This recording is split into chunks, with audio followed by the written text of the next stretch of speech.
Life ని చూపిస్తుంది అంతే, అది వేరే కాదు. అంచేత టీచింగ్ ఒక మన నిత్య జీవితం నుంచి ప్రశాంతత నుంచి పడుకోబెట్టేటువంటి కొన్ని మాటలు కాదు, కానీ మన నిత్య జీవితాన్ని యథావిధిగా చూపించేదే టీచింగ్.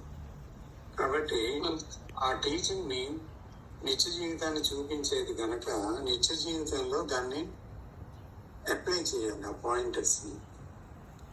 అంచేత ఆ టీచింగ్ ని ఒకరితో మాట్లాడేటప్పుడు, ఒకరిని వినేటప్పుడు, తర్వాత మనం ఏదైనా ఒక పని చేసేటప్పుడు, తర్వాత ఏదైనా ఒక ఉద్దేశము, అభిప్రాయాలు వచ్చినప్పుడు, సో ఎమోషను ఇలాంటివి ప్రారంభం అవుతున్నప్పుడు, అలాగా టీచింగ్ లో ఏం చెప్పబడింది అనేది గుర్తుండాలి. తర్వాత పట్టుదల ఉండాలి చూడటానికి, తర్వాత శ్రద్ధ ఉండాలి, దాన్ని అప్లై చేయాలి.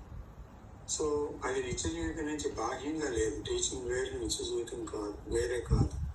అది అప్లై చేయటానికి టీచింగ్ అనమాట. అంతేగాని టీచింగ్ కేవలం విని ఒక ప్రశాంతతను తెచ్చుకోవడానికి మాత్రం అది కాదు.